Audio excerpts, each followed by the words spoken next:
नमस्ते दोस्तों। तो कैसे हैं आप लोग।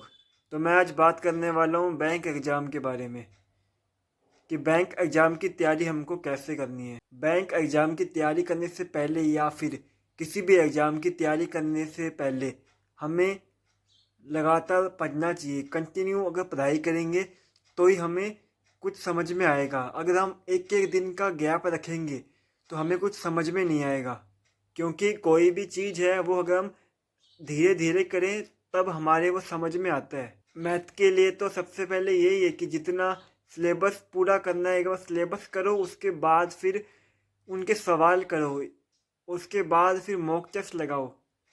चाहे सेक्शन वाइज मॉक टेस्ट लगाओ, चाहे फिर फुल मॉक टेस्ट। रीजनिंग के अंदर जितना ज़्यादा हो सके बस सवाल बना के देखो, पजले बनाओ जितना ज़्यादा हो, और मॉक टेस्ट लगाओ। और इंग्लिश के अंदर 120 रूल ग्रामर का पहले वो पढ़ लो, उसके अलावा वकैब पढ़नी पड़ेगी।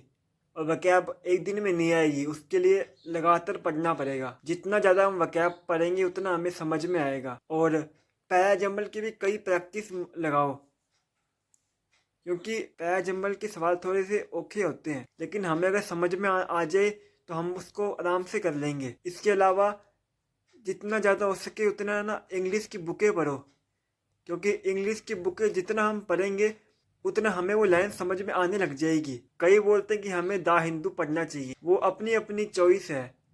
जिसको द हिंदू पढ़ना है वो द हिंदू पढ़ ले, या फिर कई अगर बुक पढ़ना चाहते हैं तो फिर वो बुक भी पढ़ सकते हैं। बस बात यह है कि हमें लगातार लगातार हमें इंग्लिश पढ़नी है, क्योंकि बैंक एग्जाम निकालना थोड़ा मुश्किल है पर इतना भी मुश्किल नहीं है। बस वो अपने पे निर्भर करता है कि अपने उस चीज़ की कितनी प्रैक्टिस कर रहे हैं। तो आज के लिए बस इतना ही, बाकी अगले वीडियो में बात करेंगे।